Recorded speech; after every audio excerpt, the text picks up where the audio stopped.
Hey, what's going on, everybody? It's Tuesday night. It is 7 o'clock Eastern, and we are live talking about protein powders.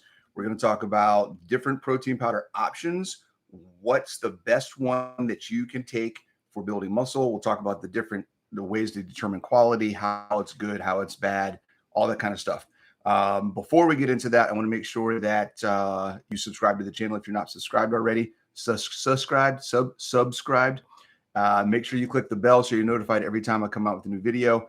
And most importantly, with the information that we talk about today, please, if it's impactful to you, that means it's going to be impactful to somebody else, and it will help them if you share this information. Okay. The more people we can get this information out to, the more people we can affect and get people to understand the importance of fitness and nutrition to improve their quality of life. All right. So we're live. Thank you very much, guys, for being on here. Lots of some changes going on the platform. I love to see some of these new icons and stuff in the chat. Thank you very much for all the supporters. And this is the last weekly live. We're going to be moving lives to monthly for members only. Okay. I'll be doing regular videos every week, just like normal. They just won't always be live. If you want to get access to the live stuff and get in there with chat and the other people in the community, then we have membership options available now.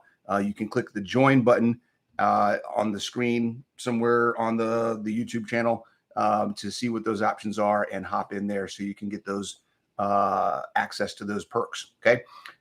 So we're talking about protein powder. Okay. Big topic. There are millions and millions and millions of dollars made every year by companies selling protein powders. Most of the protein powders on the market are unregulated. All of them are unregulated. And honestly, I don't know what I would guess, just the little research and the little knowledge I have about people that have owned their own companies, supplement companies, things like that. Most of the protein powders, regardless of brand, guys, I don't know if you all know this, most of the protein powders are made by the same companies, right? They just rebrand it. Like the thousands of supplement companies that are out there, most of them, a good majority of them, are just rebrands of the same manufacturer distributor of the same product. So it's very much about marketing, sales, network, and all of that type of stuff, right?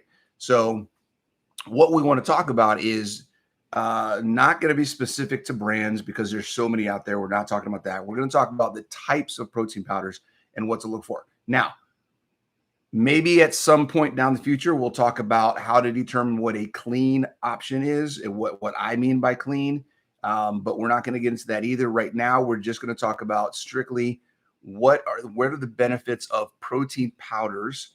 What are the differences between the types of powders? Okay. And we're going to focus on whey, casein, egg white, and beef isolate. We're going to talk about the four big guys, the main products out there. There's versions of whey, hydrolyzed isolate, whatever, versions of milk protein, casein protein, whatever, right? We're not going to get into, we'll be here for hours if we get into every single thing. Okay. So we're going to bring it to the four major ones. Okay.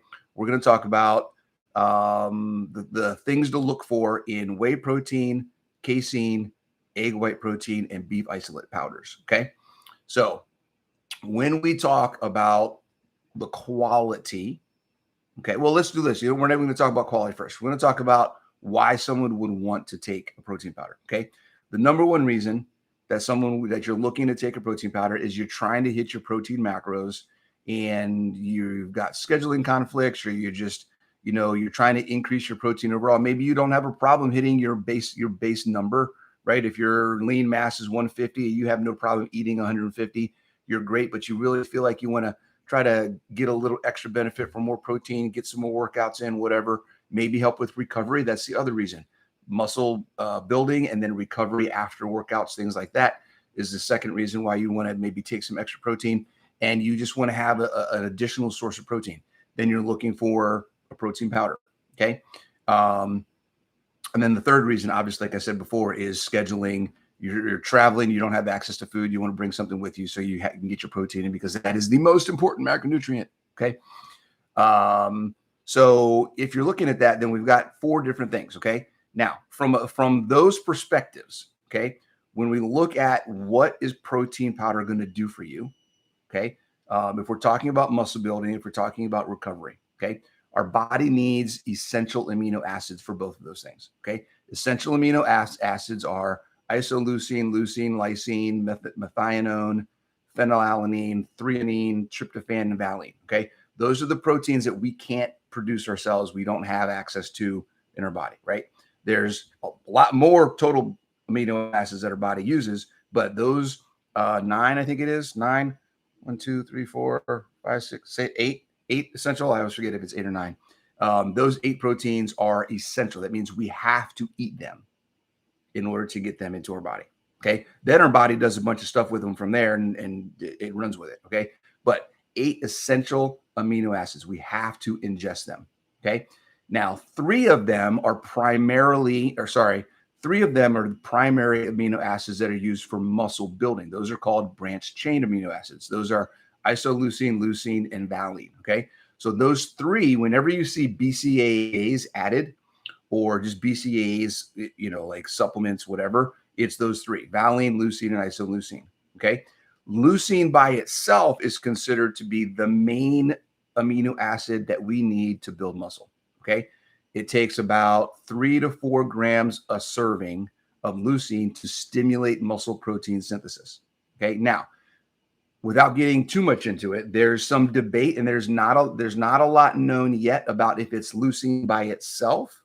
But the studies and the information that I've looked at and the people I've talked to, the research I've done is pointing to that there's a growing consensus that it's not just leucine by itself, but that leucine in combination with the other essential amino acids is really what you need to get the most out of muscle protein synthesis. So you can supplement leucine and you may see a benefit, okay, for increased muscle growth. But if you supplement leucine with the rest of the essential amino acids, then you're going to have a better result for overall muscle growth. Okay. So just something to keep in mind. So when we talk about that, a lot of the rating and a lot of the consideration for is a protein going to do something good for you or better than something else is literally just how much of each of the essential amino acids does that protein have. Okay. So if we're going to rate, and I'm just going to do this by the numbers. Okay. We're going to go over each one. If we're going to rate the protein that has the most, the protein that has the least, okay, of the 8 essential amino acids, whey protein has the most of all of them on average. Okay. If you look at 100 grams, I think the numbers I have are based off of 100 grams. So if I take 100 grams of whey protein and I compare it to all the other proteins, then it's going to have more isoleucine, leucine, lysine, methionine, phenylalanine, threonine, tryptophan than anything else. Now, valine, the one thing it doesn't have the most of is valine. It's off by like 0.5. Okay, 0.5 compared to egg protein. Egg protein has a little bit more valine than whey protein, but it has less of everything else. Okay, so if you're looking for per serving, 100-gram serving of the most essential amino acids that you can get, whey protein is the way to go. Bottom, hands down. That's it. Okay. The next thing we have is it's going to be a toss up. It's fairly close between egg protein and casein.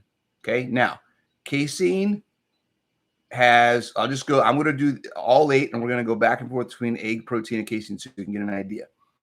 Egg protein has a little bit more isoleucine, a little bit less leucine than casein. Egg protein has a little bit less lysine, a little bit more methionine than casein. Egg protein has a little bit more phenylalanine, a little bit more threonine, a lot more. It's almost 3 times as much tryptophan and double the valine. Okay, so for a 100-gram comparison, overall, egg protein has a better total profile because it has more things that it has more of, and some of the things that it does have more of, it has a lot more of. Okay, So keep that in mind. So right now we're looking at number 1 at the top of the list is whey. Number 2 at the top of the list, and we're talking just quantity of essential amino acids. Okay. Number 1 is whey. Number 2 is egg protein. Number 3 would be casein. Okay. Which is a milk protein. Then number 4 is beef isolate. Okay. Now, beef isolate. You guys hear me talk about beef isolate all the time. I love my Equip beef isolate protein. Here's the deal. Beef isolate compared to collagen is not really that much different. The way that it's processed from the beef and what we get out of it is actually, it has a complete profile as far as it has an amount of all 8 essential amino acids. So when you're looking at materials, marketing materials, product descriptions, things like that, and it says a complete profile, it does have a complete profile. Okay. It has a quantity of all 8 essential amino acids. So yes, beef protein will give you everything that you need. It will not give you everything that you need in the quantity that you need. It is the lowest quantity of all 8 of the 4 options. So if we look at, let's just take beef isolate compared to whey. All right. Beef isolate has 3 times less isoleucine. Okay. Beef isolate has 3 times less leucine. Beef isolate has 2 times less lysine. Beef isolate has 2 times less methionine. It's about the same on phenylalanine. It is 3 times less on threonine. It is 3 times less on tryptophan, and it is just under 2 times, just over 2 times less than on valine, okay, than whey. So in general, it's 2 to 3 times lower in all of the essential amino acids than whey protein is. So if you're looking for something, okay, if you're looking for something to build muscle, then whey protein is your number 1 choice. Okay. Now, we're not done yet. Okay. So just from a essential amino acids and a BCAA content perspective, whey protein is king. King. I think if you talk to anybody out there, they're going to tell you that. You're going to hear that. Whey protein is the way to go. Okay. Now, the second aspect we want to look at, okay, is we're going to go off of, so there's 2 things, and you can Google this on your own. Okay. There's 2 rating scales out there for protein. One is called the PDCAAS, and it is basically a rating of the amount of amino acids in a protein powder, in a protein. Okay. So rating that, anything from a 1 and up, anything that's 70, I think 75% or up is pretty good. Anything below that is pretty bad, right? And if we look at whey, casein, and egg white, they're all 100% and up. They're all 1s. Beef isolate is a 0. Okay. PDCAAS. Look that up and then put in beef isolate PDCAAS and see what comes up. I'm going to link a few articles and things in the bottom of this description once this is posted. So it'll give you some things to look at and kind of reference to. The other thing to look at, so that's the essential amino acid quantity and content. We just talked about that. We know that whey is at the top, beef isolate's at the bottom. The other one is taking the EAA content. So take the PDCAAS and combine that with how well does your body absorb the protein. Okay. Now, that's called the DIAAS, DIAAS. And that takes essential amino acid quantity and content plus bioavailability and kind of combines that into a rating. Okay. The number 1 protein powder under DIAAS is casein. Okay. Casein is more bioavailable with a complete protein profile than all the other ones. Okay. Right behind it is whey. Right behind that is egg whites. And then beef isolate is a 0 again. Now, caveat on the beef isolate when it comes to bioavailability. Okay. I can't find anything out there on the actual bioavailability. The reason it has a 0 rating on the DIAAS is because it doesn't have enough amino acids to worry about bioavailability as far as their rating is concerned. Because the amino acid profile is so low, it basically offsets any bioavailability that it may have because it almost doesn't matter. Okay. So if you look up bioavailability of beef protein isolate, right, on the DIAS, it's going to be 0. That doesn't actually mean that it's not bioavailable. There's just not enough of it for it to matter. Okay. I haven't found anything that specifically talks about the bioavailability of beef protein, beef isolate protein. I have found a couple references that say that it's close to and similar to what egg white protein would be. Okay. And if we look at the bioavailability, the absorption rate of the different proteins, okay, I'll give you that real quick. Whey is about 8 to 10 grams an hour. Casein is about 6 to 7 grams an hour.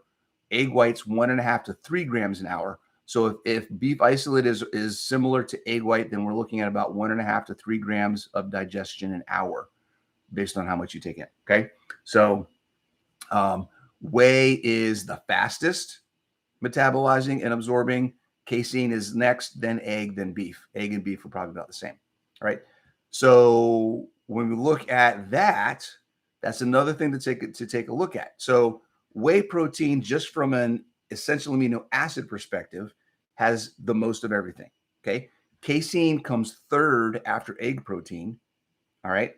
But because casein takes a little bit longer to digest than whey does, there have been studies that show that casein is actually better for muscle protein synthesis because it lasts longer in the body, right? You have a longer period where it's actually stimulating over and over and over, and your body's getting that over a longer period of time, and your muscle protein synthesis stimulation lasts longer, right? Instead of spiking and then it's done, right?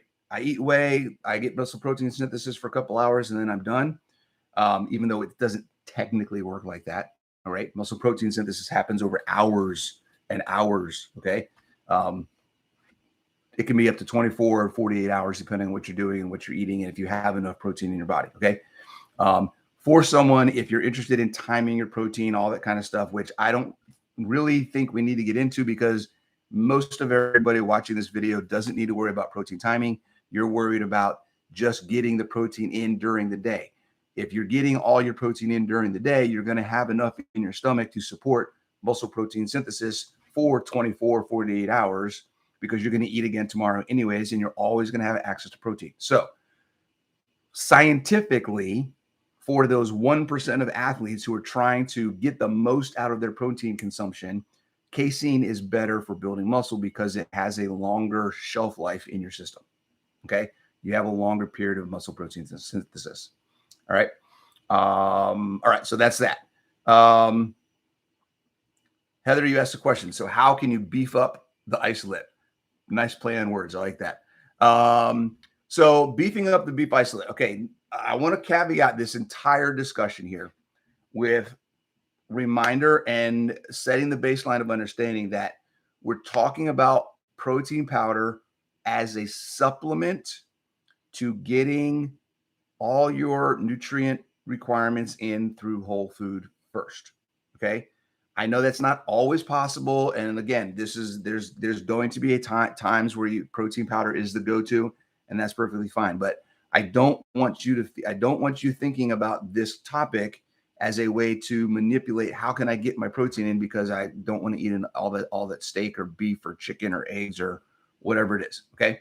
So assuming that you're getting all of the food that you need in a day and you want to supplement, because that's what that means. Supplement means adding to, not replacing.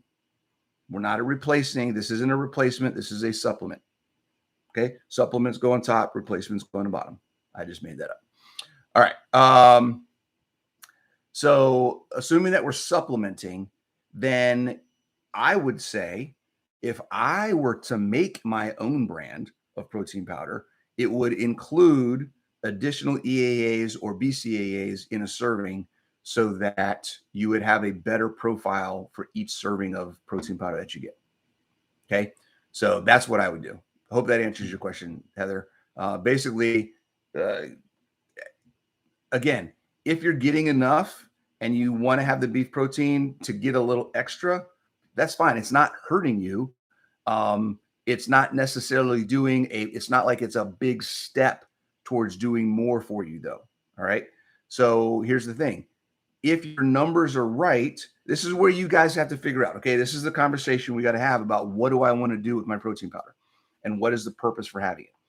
If you're getting all of your protein needs met in your whole food, in your normal diet, then does it really matter? This is a question you can answer. Does it really matter if the beef protein isolate is giving me more to help me build more muscle? That's up to you to decide. Okay. I like it. Number one, the brand that I use now is the cleanest brand out there. I love the way it tastes. I take the protein in. It's a little extra on top of what I get. I love it. It's great for me. Okay. I've gotten to the point where with the beef isolate protein, just like collagen, I don't even count it anymore. I don't even log it. If I have the beef protein, it's just added on. I know in my head I got more protein for the day, but I don't feel like it's significant enough for me to even track it. All right. That's me personally. And it's not going to do anything bad. So it kind of is what it is. So the efforts you want to go into to make it more effective is kind of, you have to figure out if that works for you. Okay. Now here's the thing. Not everybody can do whey. Not everyone can do casein. Not everyone can do egg. A lot of people have issues, digestive issues with all of those. And so beef protein is the only option that you have, right? Yeah. Heather, I just saw your, so have it with your coffee. I do it in my coffee every morning. I love it in my coffee. Coach Nat got an espresso machine. So I do a double shot of espresso, a full cup of coffee, and a scoop of protein powder. And because where I'm at right now, what I'm doing, I also add in a tablespoon or 2 tablespoons of butter because it tastes amazing. You don't need to do that. I'm not recommending everyone do butter. I think most people should probably not do the extra butter in coffee. I just do it for now. And I love it. So that's totally good. Go for it. Timing, don't worry about it. Okay. I will say it again. None of you are working out hard enough or working out with a goal that's specific enough where you need to worry about timing your food. Okay. If I had to write a paper on what's the best thing to eat before a workout and what's the best thing to eat after a workout, then that paper would be, if I were being 100%, that's all we're talking about and not bringing other things into the discussion, then I would basically say, you don't need to worry about it. You don't need to worry about it. Get whatever you want throughout the day. Make sure that you're meeting your numbers for the day in its entirety, and you'll be perfectly fine. Okay. All right. So we've covered EAA quantity. We've covered bioavailability. We've covered absorption rate. Okay.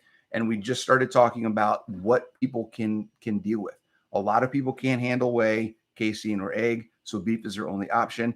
If beef is your only option, then I would recommend, if your goal is for muscle building, try to get as much as possible from real whole foods first, and then fill in with beef as you can. Okay. If you need to, that may be a good case. I don't normally recommend this, but that may be a good case. If you're going to use beef protein as a supplement and muscle building is your goal, that may be a good case for adding some BCAAs to that so that you get a larger amount of those amino acids to help you build muscle. Okay. So in general, I don't think you need it, but if you're struggling with getting enough protein in, you're doing it as a supplement, you're focusing on whole foods, and you want to do beef protein because you can't do the other ones, then add some BCAAs and see what happens. Okay. As always, see what happens. Okay. It's a trial. It's trial and error. Go through the process, see what works for you, and go from there. Now, all of that being said, I'd love to know what types of things you guys look for in protein powders, because there are opportunities and there are tons of things going on out there right now in the supplement world. So if I hear about anything that's clean, has a good profile, and will work for a keto carnivore way, I will make sure to let you know. Okay. If anybody has any questions before we hop off, I hope that's a lot of information. I don't want to go too long. I'm going to drop some stuff in the description so you guys can take a look at it. And if you have any questions, as always, add to the comments and go from there. Okay. Please subscribe if you haven't subscribed. I love talking about this stuff. And the more subscribers I have, the more fired up I get about having these talks. All right. See you guys later. And don't forget to check out the new memberships, get your perks, and we'll see you in the members only section.